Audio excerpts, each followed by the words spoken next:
to have some type of influence, but also, yeah, probably to see some entertainment as well. I got to get to super chats. When you do it. Oh, yeah. Okay, so PayPal Mafia. all right. So the super chats basically focus on one thing. They want to talk shit about you and CGA. So here's it. Question for Andrew.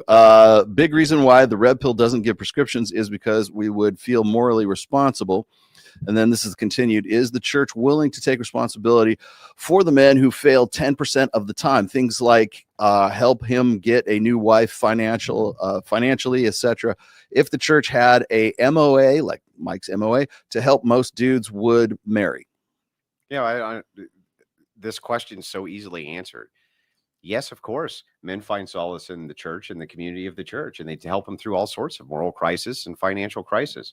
Why is this news to you, chatter? Are you fucking stupid? This has been ongoing from the community of the church since the dawn of time. The entirety of the church is designed to assist you through crisis. What are you talking about? I got another one here. Will they take responsibility? They're the only ones who take responsibility. You know what red pillars don't do? They don't take responsibility for the mass promiscuity that they promote, like Coach CG Dumbass, who put out a tweet saying, go ahead and fuck hookers. How's that kind of degeneracy going to help us win the culture war here? How's that kind of degeneracy going to bring down the same single moms he says not to marry? How's that going to help that? It's not.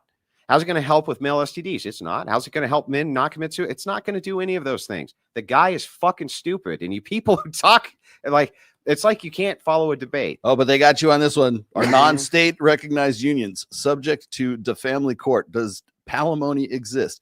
If the answers to any of these questions is yes, then Andrew was factually wrong when debating CGA. No, not only was I not factually wrong, I pointed out that there was only certain states where that was correct. It was pulled up in fact check, and I was right. Because I'm always right. Andrew made an absolute claim that non-state recognized unions can't end up in family court, aka divorce court. Also, he has a marriage contract himself. Yes, but so do you think, like, for instance, out of all the men who are in here, I probably have the most robust belly. But do you think that if I point out that another guy is fat, that means because I also am fat, that I can't point that out? It doesn't matter if I have a marriage contract. I can still point out flaws in marriage contracts. It has no bearing whatsoever on an argument. Yeah. You, chatter, are fucking stupid. And much like Coach Dipshit can't follow a coherent argument. Just follow the argument. That's all I ask. The argument was simple. The argument that I was making is if you're inclined to get married, right? Remember the topic is marriage in the West, not divorce in the West. If you're inclined to be married, which form of marriage is going to give you the best outcomes to mitigate disaster? It's very clear that since Orthodox marriage, 9% divorce, Catholic marriage is, I've seen it as low as 18%, depending on the Pew study, as high as 21 or 23%. It's still your best bet out of all of them. And if you agree, and the Coach Dipshit did, that marriage has all sorts of benefits for men, and you want to engage in those benefits, then don't you want to go for the thing that mitigates the most amount of risk? Answer, yes. Simple. His audience, and I'm just going to point this out to all of you who might be here right now, who are Coach Dipshit's audience. That guy is one of the dumbest fucking people that I have ever sat across from and debated, bar none. And I have no expectation that anybody who's following him is any different. Just want to point that out. Beautiful. Boom. Boom. Debates have never been harder to organize. We struggle to find anyone willing to debate people like Andrew, Myron, etc. Credit to Destiny for being one of the few willing to debate. Well, yeah.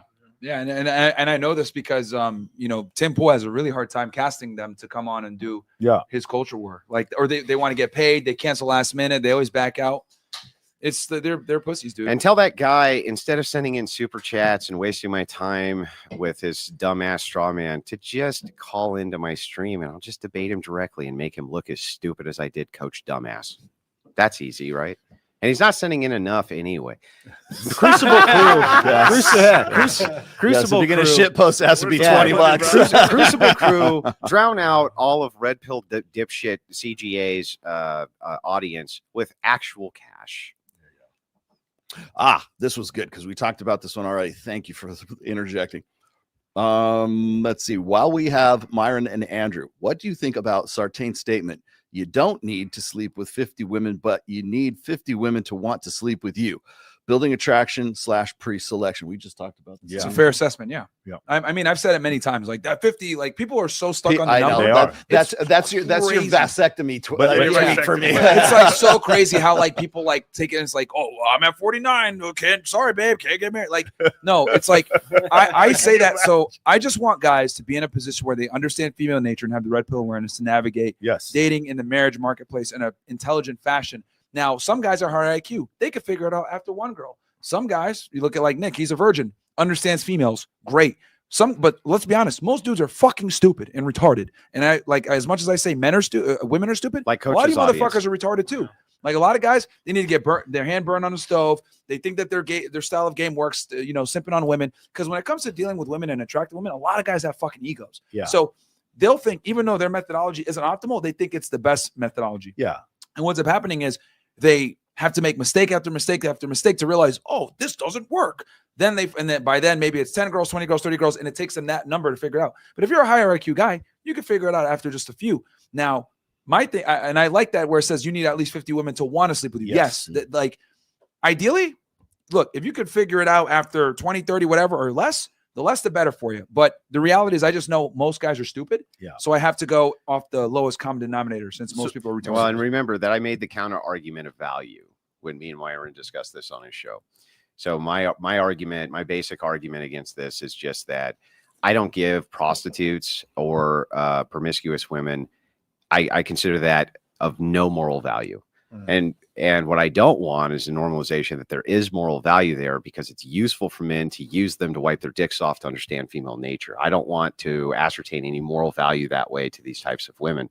So I do think it's a better proposition that Sartain offers just on this particular point when he says it's important that they want to sleep with you, not necessarily important that you actually sleep with them. That's no, I mean, I can definitely see that perspective because at that point you've built yourself up. But to get that position where they want to sleep with you, you had the traits to be attractive in the first place and the pre-selection. So like, because the thing is with guys, like women have this superpower. One of the few things they can actually do right.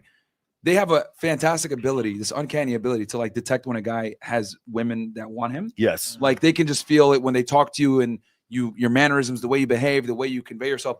They're like, oh, this guy's getting laid. Okay. So, but in order for you to get that confidence, it's very difficult to do it without actually getting laid. Like some guys can exude it without getting laid, but most guys are going to need to actually be getting that real repetition and really getting these women to be able to exude that nature, that feeling that the women can get off, that they can notice. Let's go back to your high IQ comparison. I think Dave Smith is high IQ, and I think Steven Crowder is high IQ, and I think they both made a mistake by not getting a prenup. Steven Crowder, we can see obviously. And then with the Dave Smith thing, he was on your show, and he goes, "The rest of you guys need a prenup." But I don't need a prenup because my wife is never leaving me. He said this on the show. No, I totally understand what you're saying. And he was not joking. He goes, I understand, but you don't understand. My wife is so in love with me. I don't need a prenup. You guys need a prenup, but I don't need one. And I'm like, oh my God, bro. So here's the problem. The thing is, there's the software update of social media. There's the narcissism that's been developed by social media, dating apps. And then additionally, people can develop mental illness late in life. You don't know. I've also seen a situation, and we've had discussions about this, where people put on 100 pounds of fat and their brain doesn't work right anymore. And so that's another thing that can happen. So that woman that or they're just on the wrong medication for a bum knee. Yeah, there you go. They're on the wrong medication for a bum knee, and the wires get crossed, and they become a different human being overnight. Yes, of course that happens. One thing, and poor Steve, the guy did it right. He did it exactly right. He did exactly what he was supposed to do. He had a Christian marriage, married a virgin. He himself was, right? They had a beautiful family. He did everything right. And the thing is, though, is that the sewing circle Christians got in his head about what he was supposed to do in his marriage, what he wasn't supposed to do in his marriage. And because he thought he did everything right, he ended up getting really fucked by the bad advice. And that's the thing about the red pill advocacy that I always say is good. It's a descriptive packet, right? It's a descriptor of things, not a prescriptive packet. Yeah. And if he had had access to that descriptive packet before he had gotten married, what had happened with him and Hillary Crowder would not have fucking happened. It wouldn't have happened because Sartain's right. He is high IQ. And the problem is that shit was not, you got to remember for our generation, mine and Crowder's, that shit wasn't available. There wasn't anything like that. It wasn't there. You had to go looking for it. Like not only that, but even if we went looking for it, it was hard to find. You know, it was easier to find. It was easier to find money laying in the street. Literally, we don't advertise. Literally, not even less 5 years ago. This red pill stuff was still very underground. Yeah, that's why they hate it so much. All the feminists hate it so much. Yeah, you want to talk underground? I'll tell you, 20 years of underground. So, like when I say like the people who really get stuck on the 50 number, I just want guys to understand female nature. How you get there is up to you. But I understand, since most men like need to bang their head on the wall a few times, it might take them 50 to figure it out. But if you can figure it out in less, fantastic. Because the ideal situation is to get with a female that isn't a 304, that's going to respect you, that's going to follow you, etc. Because I just understand that religion, unfortunately, it will keep some women in line, but it won't keep others in line. And I saw some of the debate that you and CJ were having, where you were saying, look, I understand that marriage is a institution that's dangerous in today's day and age, but this is why we need to remove the state, make it religious only, because religion is a very good buffer on female hypergamy, to shame them, right? Because you have the social, the social. You have these social things where they keep women in line. And if if you're able to kind of like fix in that way, that's great. Because I've said that before too. Like, if you want to go ahead and get married, just do it religiously. Don't do it with the state. Yeah. And then adding the component of shame and community, that will make them want to stay in the marriage more. Along with propaganda. Yeah. And the basic idea, idea too, the idea is, well, that's some possible future. It's like, no, that's right now. Right this second, the Orthodox and Catholic churches are keeping families together by doing this, by having the social ecclesiastical authority to help govern people's marriages. And they do a good job. And the thing is if the women are involved heavily in the church, that becomes part of their social circle. And you know, as well as I do, that most women are the sum of their social circle, just like men are. And divorce as a social contagion, right? And leaving your man, social contagion often. If you're around a woman who's divorced, what happens? She starts telling the other women, absolutely, get fucking divorced. It's literally cancer. It's cancer. Yeah, it's a social contagion. So the churches right this second, the traditional churches are assisting men with this. And if it's the case that you want to get married right now, there's nothing valuable about secular marriage. It's totally garbage. It's always been fucking trash. And it was always going to lead to this. Marriage to me only is religious. Yeah, I agree. And so, so if that's the case, we're talking about marriage, that it's a religious institution. The religious institutions ought to be what's governing it. And when they do, man, the outcomes are better. Now, how does that affect secularists? The idea here, Andrew, okay, what about all the secularists? Well, secularists shouldn't get married. What is the value of getting married if you're a secular? It's a religious institution. What are you even doing getting married? It's worthless to most of them. And that will put them in a terrible position. And that's why gays. But let me ask you, if you had to get married right now today, right this second, and it was blind, you just had it, and all you knew was this, that you could pick between a secular woman, a Catholic woman, or an Orthodox woman. Those were your three choices. Okay. And you were going to be stuck with them forever. Right. And you didn't want them to cheat. What would you pick? Who's the hottest? For a long-term marriage, I'd go with or the more religious woman, the Orthodox. The Orthodox or the Catholic, of course. Yeah, right. So then the idea, what we've just established is very simple. Then the idea is, if you're going to get married right now and you want a prescription right now, Myron just told you that the only prescription is going to be that you're married to a woman who's heavily religious in a heavily religious institution, and you are too. Or don't fucking do it. And that was what the debate with CGA was. Yeah. And what he didn't understand, because he couldn't shut the fuck up long enough to hear what the argument was. It was crazy because I listened to some of it and I totally understood your argument, because I've said that before. I said, look, if you can get married without the state involved and have like what I call training wheels, right? Like, these social training wheels. Because with women, what I've realized is like their kryptonite is shame.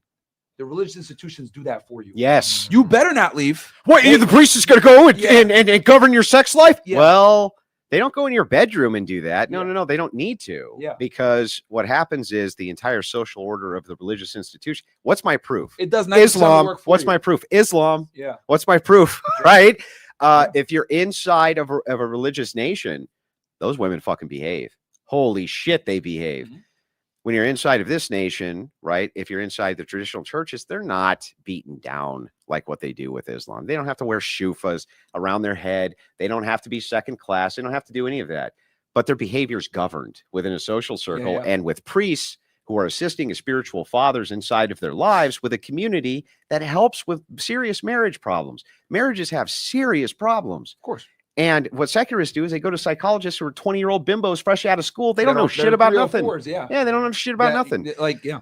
So 95% of psychologists under the age of 30 are female. Wow. 95. Oh, There that are surprised more. me. And by the way, when it comes to primary education, there are more female military pilots than there are male.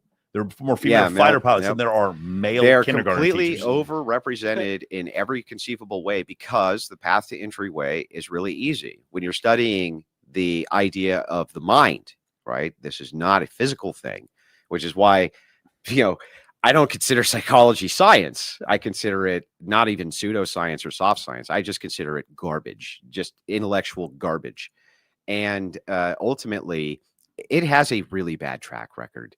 And the fact of the matter is that the women who are now in control of it, they tend to give the most awful relationship advice on planet Earth, which is why when psychologists come on, they talk with Myron.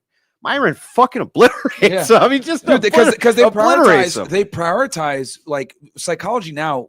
Especially when it comes to it's become femme-centric. It's more about women being happy versus just like making it work. And the thing with the religious stuff, because I've said this so many times, and it's crazy how like people just take the 50 thing and they don't talk about all the other things. They say, well, if you have this could work as well. What I've realized with women is like their kryptonite is shame. And if you can instill that shame, whether through religion, through community, or a combination thereof, you significantly mitigate her divorcing you and leaving you, because now she has an incentive to stay versus having an incentive to leave, which is what secular marriages do. They prop the woman up to want to leave. So if you're able to get as much incentive as possible to it. Exactly. Yep. So what the religion does, especially with a community, the secular incentives of financial leaving to get half your money gone. Now she has incentives to stay because all her friends are married. They work with her through her problems. And then also she doesn't want to be the only one that's like leaving. Like, oh, what are you, 3 or 4? You can't participate in any of the fun stuff with your community anymore. Exactly. And now she's ostracized. And that works. That's the best tactic. And you want even women. More proof for what Myron is saying? That's so great. If you want to see like the cult Christian religions, like the extreme Mormons and stuff like this, Branch Davidians. Where you ask them, you say, why did you stay? You ask the women, like, why did you stay? And they're like, well, I didn't want to leave my community of friends.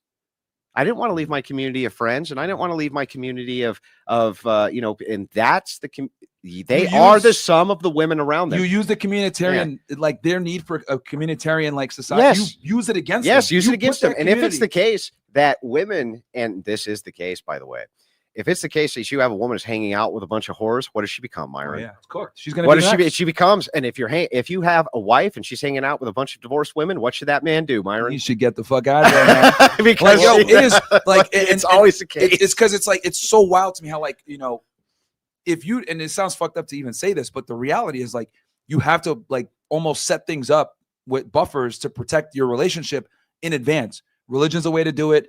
Her friend, making sure her friend group aren't whores is a way to do it. But, I think really like the biggest thing is you need to have some trigger effect where if she does something to you that's going to mess you or her up, there's going to be enormous shame. That's their kryptonite. And I would argue feminism, the basis of feminism in itself is to remove shame. Oh, you want to go get educated? Whole thing. Don't get shame. Yes. You won't get shame for it. You want to be a 304? You can go ahead. We're going to remove the shame. You want to have an abortion? Yeah. No shame. You want to abandon your kids? No shame. Exactly. You want to abandon your family? No shame. You want a career where you neglect your children? No shame. Don't let no man tell you nothing. The patriarchy's just trying to enslave you. You're totally right. That's what feminism. Dude, I've been thinking about this at night. I'm like, feminism is literally nothing more than just removing shame from female behavior. That's what it is. And removing force. Yeah. It's removing force and it's removing I agree. Sartain brought this up in an earlier interview he did. It hasn't been released yet, but it's worth talking about now. You referenced these as societal stopgaps. Yes. You called these societal stopgaps, and you had a few that I think you should share besides just religion that were really good. Yeah. So I talked about one was like we talked about before with the Myron Gaines effect, where this is for the longest time. So basically, when you had the discussion with CGA, he was talking about, oh, this is fairy tale land, getting people to change their beliefs. And you said, well, no, we did this in the 1950s. This is how we'd have a sisterhood of women who would shame them. You left your kids, you left your wife. That's horrible.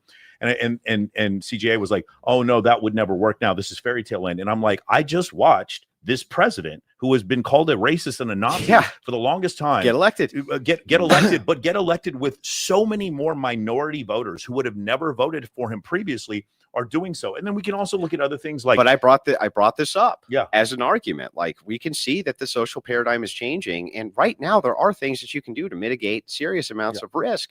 But let's point this out. as you bring up this societal stopgap, when you're referencing the 50s, and Myron, maybe I get your input on this. Yeah, sure. My wife, she puts in occult feminism, the idea of the sisterhood can actually be beneficial to men in this way.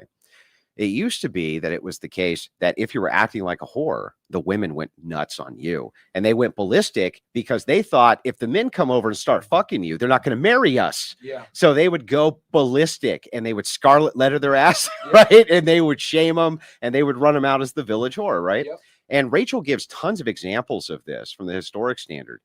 Why is that not possible now? I think it is. Yeah, it's definitely possible. But like that's where feminism comes in. Feminism came in literally to destroy that, that whole shaming thing. So if we can get that back, that would be a component. Like the thing is, like with both of you guys, I understood both your arguments because you're saying, look, you can absolutely use the institution of religion in modern day society to keep women in line. And I could see that because I've said that myself.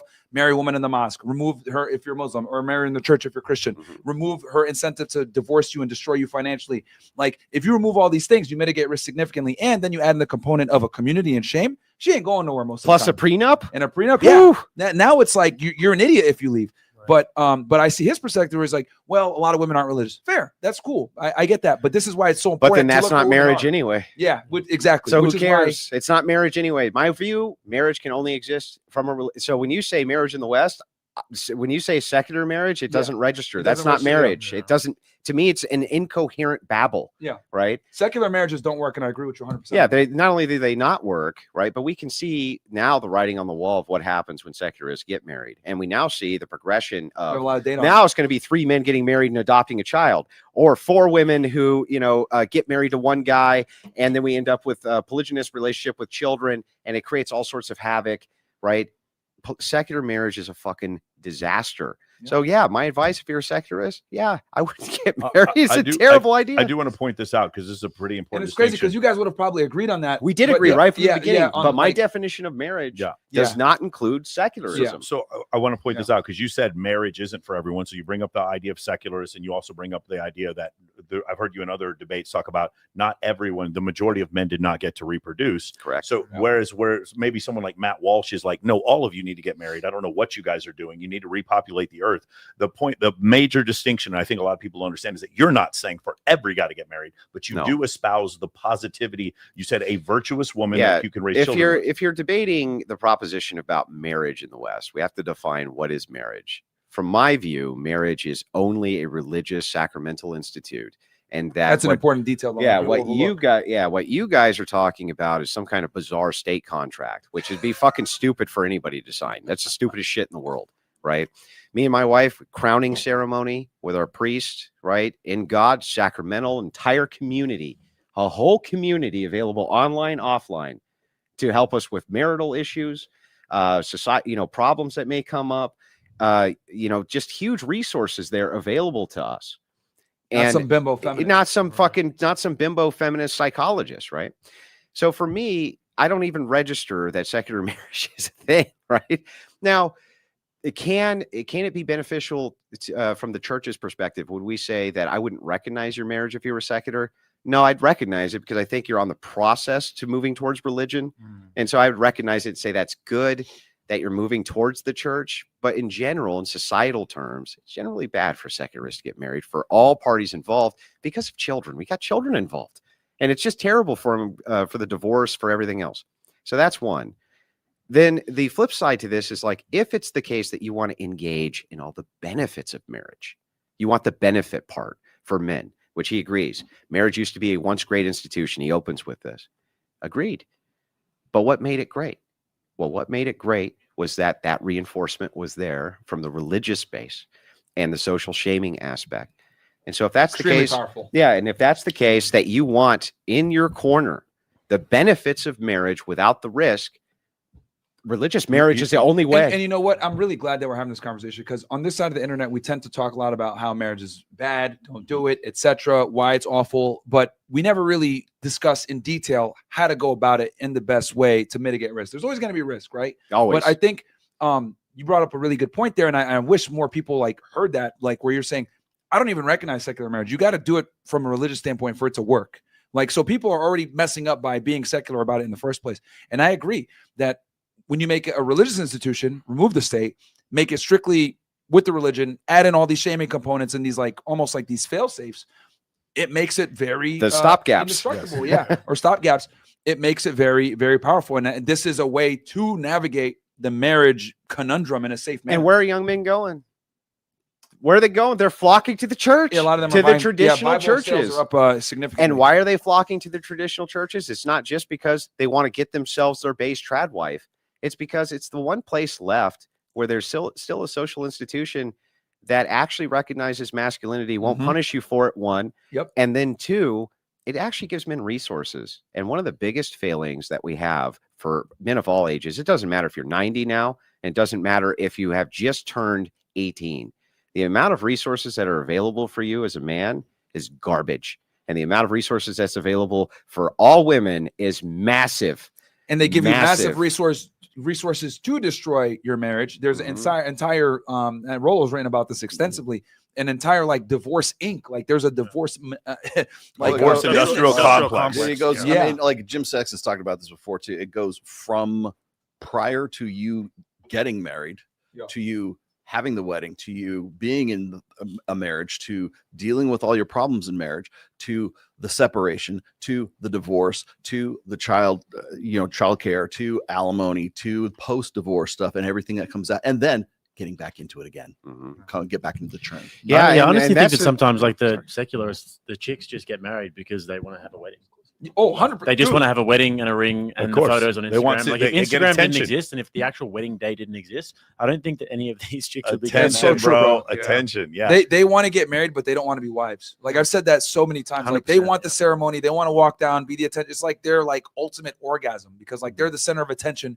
It's like their day. It's not just their center of attention. Like for a man might say, well, I have a lot of women who want to sleep with me and I'm proud of it. A woman, her win, her W is going to be, I got a high status man to commit, make me an honest woman, and not only is he going to commit to me, everyone's going to see this, and everyone's going to show this on their phone, and they're going to put on IG stories, and everyone's going to see his commitment towards me. Absolutely. I reckon honestly, one of the best tests you could do if you're going to get married to a chick, say, you know what, I'm going to use the wedding money that we would have used, and we're going to invest in some assets, and we're not going to have a wedding. See what she says. Put a down payment on a house. Or how about this? How about this? At the wedding, there'll be no photos or video. Yeah. We'll see how that works. No Instagram, no flexing. I would just point out, like me and Jake were talking earlier about this. About this idea when you're talking about secular marriage. It's a racket. Yeah. It's a racket. I mean, at this point, it's so exposed and overexposed as being a racket. And it's a massive industry, as you pointed out in multitudes of your books. But the thing is like what men have lost, what's gone from society without patriotism, which is gone, it's destroyed, right? Completely destroyed. We used to pledge allegiance to the flag, right? We used to have some kind of sense of community. So that's gone. All of the kind of traditional things that we used to do to have a sense of community are destroyed. And all that's left to us, and the most powerful institution left to the right, is the church. And if that's the case, and that's the place that you're going to get the maximum amount of help, doesn't mean they're going to necessarily give you tons of money, right? But they'll help you in the way that you really need, which is community. It's other men. So what do other men always do? Andrew, you're too fat, work out more. Right? Andrew, you need to do this. Look what it did. What the hell is wrong? Well, you can't get some new clothes, Andrew. Come on. Hey man, your beard's not looking the best or the most crisp, right? It's always a sense of poking and prodding for improvement and also to assist you in being better, not being worse. This hot broad just sent this in here. Look, Rachel Wilson says, let's not forget that when Andrew says the church, he does not mean the church. 90% or more of American churches have been completely feminized. Great show, guys. Yeah, I was going to say this point as well. It's like, they're sewing circle Christians and those chicks and the girls who go into the church at like 32 years old once they're done with their hoe phase and they get baptized in some like inflatable pool or something. Like we don't claim the Nala Ray, right? Born again to minister to you, Mr. Orthodox smoky man who's bad. I would point out. I got a question for you. Go ahead. Go ahead. Well, I would just point out she's right. That's why I caveat this. The traditional churches. Yeah. So these are three categories: Orthodox, Catholic, and there's some Protestant high churches which follow in the models of those. And because they do have serious ecclesiology behind what they're doing. And so these are people who study marriage. They're often counselors themselves, and they hyper focus on helping their flock do what they're supposed to do, which is stay married, give the resources, the sacraments, all of the things that give those sense of community and spiritualism. How would someone find it? What, like orthodoxy? You walk in the door.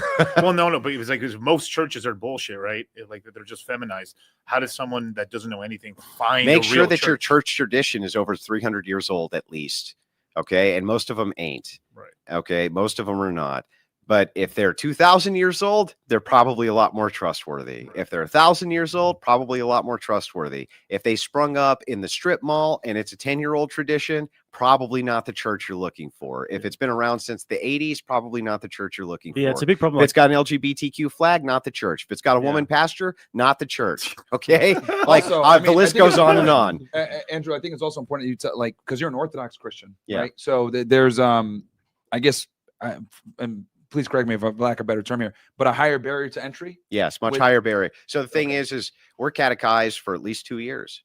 We're not allowed to be baptized until we've had a proper catechism into the church, and you'll get rejected. Many people get rejected until they complete their catechesis, meaning it's at the priest's discretion. They're like, look, you're not ready for this yet. You're still out, sniffing coke or being a wild animal or whatever it is. We're not ready to induct you into the church. The Catholic Church is the same way. And some of the high church Protestants are the same way. There's a barrier for entry. It takes a long time to get there. All right, I got $100 super chat. Hold on. Sniper says, Christ is God. And just quickly, Myron, I've heard you talk about this a lot, that women are, 80% of the consumer market. Rollo, I've heard you say this as well. Mm-hmm. We've got this gynocentric social order.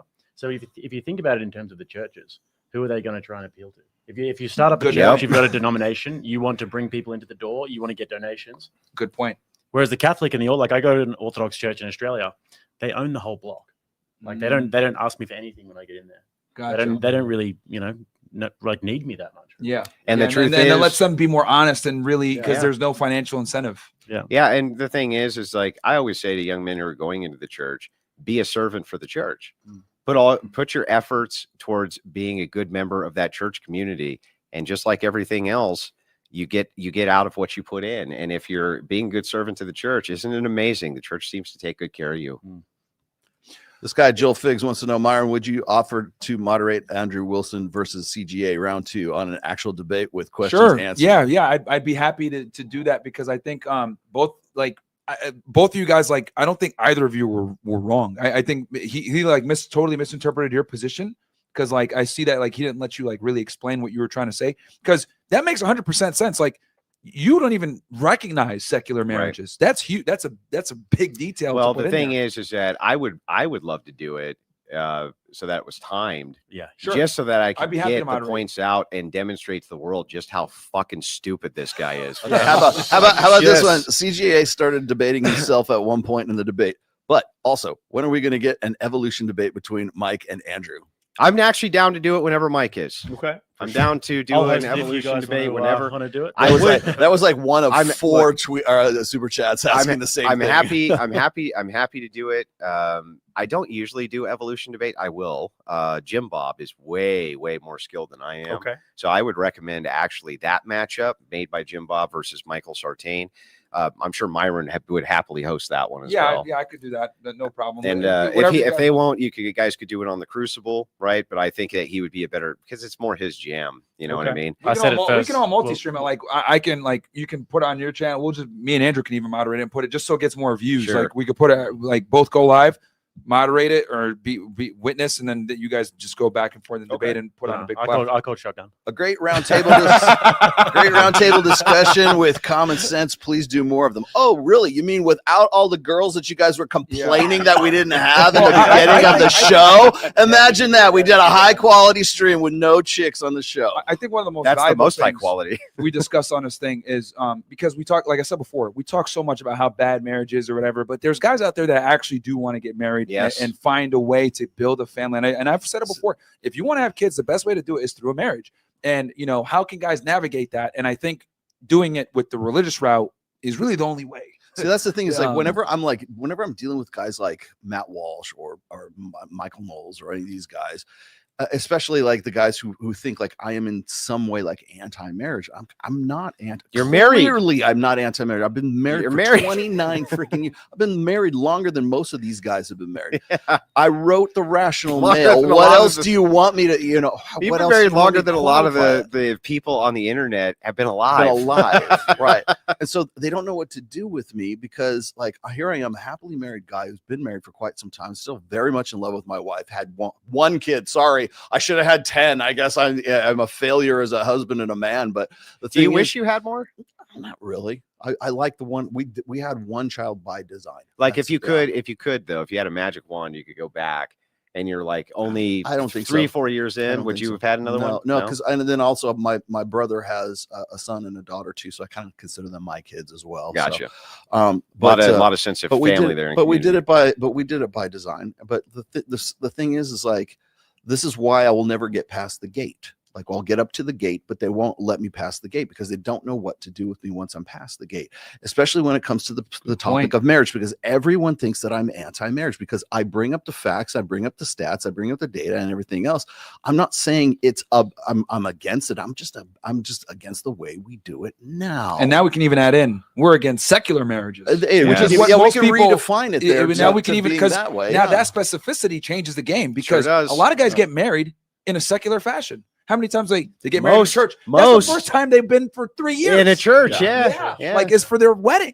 So and we see the stats. The more religious you are, the more that you take it seriously, right? The better that not only the marriage is, but the outcomes for your children. The less likely that you're going to ever be hooked on alcohol or drugs. Less likely that you're going to have bad outcomes yourself personally or your wife.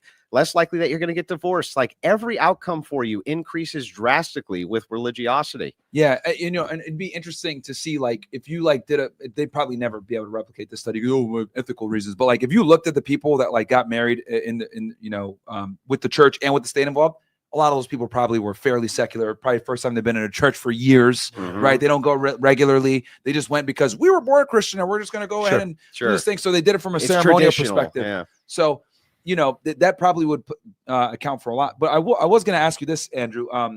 What are your thoughts? Because I really want to get your take on this. What are your thoughts on all these like OnlyFans women that are like converting and saying they found God? They're turning to the church. Like, I'm sure a lot of them might be genuine about it, but people ask me often, do you and your wife debate? Do me and Rachel debate? We don't really very much. We debated on this issue. She's more anti-feminist than you are. Unless it's about the moon. Rachel is, she's twice as brutal and she's more based than me. It's just the truth, right? She is.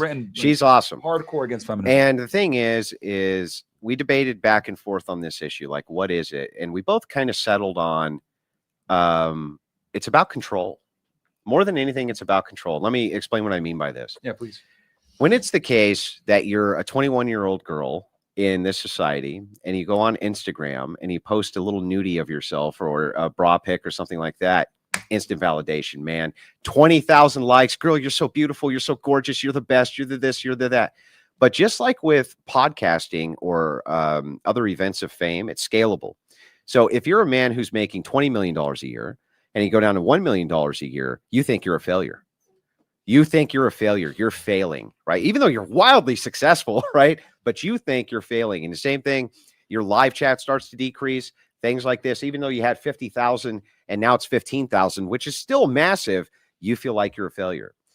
Women have the same exact thing when it comes to validation from men. To garner attention from the opposite gender. Garner attention. Yeah. Good so point, they go, oh man, 20,000 went to 10,000. I'm a failure. I'm failing. I don't have the instant validation button anymore. And now we fast forward to when they can go to church and have control for what? Instant validation. Instant validation. And so what happens? What happens when Nala Ray converts and posts that to Instagram? What happens to the validation? It's a new form. It's a new toy. Oh my God. It's 100-fold what she was getting, right? That's what I think it's about, is control, and not necessarily just the control over the men in the church, but control over that idea of validation, the control over the idea that wait, I can't get this dopamine. I can't get the validation like I used to anymore. But this conversion, man, like look at Nala's progression. Anytime she's kind of, people forget about her, somehow she pops right the fuck back up, right? Talking about how whatever podcast abused her, right? And Smokey Man Bad. Suddenly it's a million. Oh, girl, I can't believe it. Well, it's a validation machine. Brittany Renner did it with Islam. I've seen plenty of girls do it with Christianity, like these religions that want to save people. To Brittany Renner, man. The last time I saw her, she was in like some hijab. But am I next wrong? time she looks like Jackie Brown with. and I wanted to get your take on this because, like, you know, as obviously someone who's like an Orthodox Christian and actually like practices and understand there's a real barrier to entry.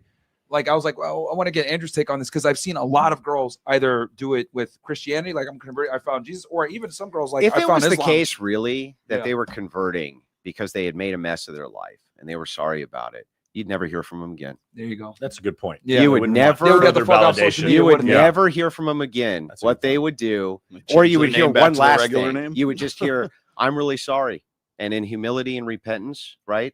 I'm going to go take some time with the church and my church fathers to get my shit together. And maybe they come back in 5 years. Great. And then you get the welcome, right? Then you get the wow, you know, but you don't go, well, I went and got baptized at heresychurch.com, right? And now I'm going to tell you how to be the right kind of Christian. Fuck you, right? That's what I told her. I'm not going to take advice from a woman who's had 50 dicks in her mouth. You're out of your mind. And what man would? And what kind of was she? Was it non-denominational or non-denominational? And she started her own ministry immediately, which was Kajabi exactly what I said would happen. Stephen Crowder did a whole expose on it. She started. Women could be ministers. No, but she started an online ministry. It sounds profitable. Where she called herself. She calls herself on the online. That's why I asked Andrew on this. Have you seen the website? No, I haven't. Oh yeah, she called herself. She's got about 50 courses. I'm not even joking. How to like stop doing porn. How to be a good steward of your wealth for God, and all these sorts of things. Just course. Just cashing in on another way. And it's all. But here's the thing: all of that promotion that she did led to the selling of those ministry courses with her and her husband. And she calls herself a minister. She calls herself the ministry of. And so the thing is like the whole thing. And by the way, I called this before anybody. Oh, you said, right? Okay. Called this that she was a minister before. I said, you're going to do a ministry. I can see it. You know, no, I'm not a minister. I'm not. And yes, she was. She was setting the whole thing up. And so the thing that's really funny about it is like I gave her a lot of grace, like I do everybody. You know what I mean? Maybe she's authentic. And I told people back off until we see what she does. I was on a panel with you where I said it. I said, look, you know, I'm not going to say anything about this yet. I see Pearl's going hard. A lot of people are going hard. I'm going to welcome her into the fold until she shows me reason not to. And she instantly showed me reason not to. But for her, the validation, like with many of these women, the validation is they go to Twitter, Christian Twitter. I'm a Christian now, girl. And then the simps, there's as many simps as you could ever imagine. Yeah. The low tier Christos simps, right? The virtue signal simps. You're beautiful. You're regenerated in Jesus. And they're by the way, you want to fuck? You want to fuck? Yeah, they're all You're regenerated like in Jesus. You know, and they got an AI photo and shit. Oh man! So this is something I've heard you talk about this before because I've seen so many of them do it. The chick, real before you go, the girl that took the 50 million from Shannon Sharp, she gets on off OnlyFans, saying I'm retiring, and the next day she puts a story of her reading the Bible, and I'm like, bro, here we go. Sam Frank, same thing. Brittany Renner, Islam. This girl Nala Ray, Christianity. I'm like, what is this like? Some kind of? But I'll tell you the big test, and this is what I wish we could do collectively. I wish that I could get a message out to like every Christian who even self-identifies as a Christian to just say, look, for 16 weeks, you don't respond to any of these women's social media posts at all. I think almost all of them would be back doing OnlyFans. Shit. It's happened a few times to the ones that you've debated, where they've tried to do the Christian thing, and then a few months later it doesn't work out. They're getting 100 views on their reels that they're and they go right about back. Bible studies, and then next minute they're like they're on the OnlyFans, but they're still a Christian, but they're saying I'm an empowered. Yeah, I think Christian. I think where the difference is like as men. We get our validation from, like you actually talked about this in a marriage. There was status associated with massive status for men. So I have a wife who is loyal to me, and then I have kids, and I own a home, and I've worked really hard, and that's where we get our validation. Generally, from the compliance we get from our family and our wife. Women get their validation from the attention that they get from other people. Well, we also get it. We don't just get it from that. We get it in social ways that you don't really recognize. For instance, Bosses are more likely to hire you if you're married. Oh yeah, and have children. And the reason I can tell you that from being in the government, guys that move up a lot of the times, they're married. And the reason for that is you're a very safe bet. You're going to be dependent on the income to take care of your family. So you're probably going to work hard so that you can stay there, right? You can't transition easily out without some serious planning because you have a wife and kids to take care of. So what that creates is, because that creates a non-impartial hiring practice, the employer thinks this is a safer bet. Employers move that way. That's a form of social status. That over time becomes a form of social status. And it's not just that. It assists with trust, right? People are way more likely to trust people who have families than they are bachelors. Right. Why? Because they know that you have responsibilities outside of yourself. So it's less likely that you're going to be up to doing nefarious things. There's tons of small social statuses you don't even recognize.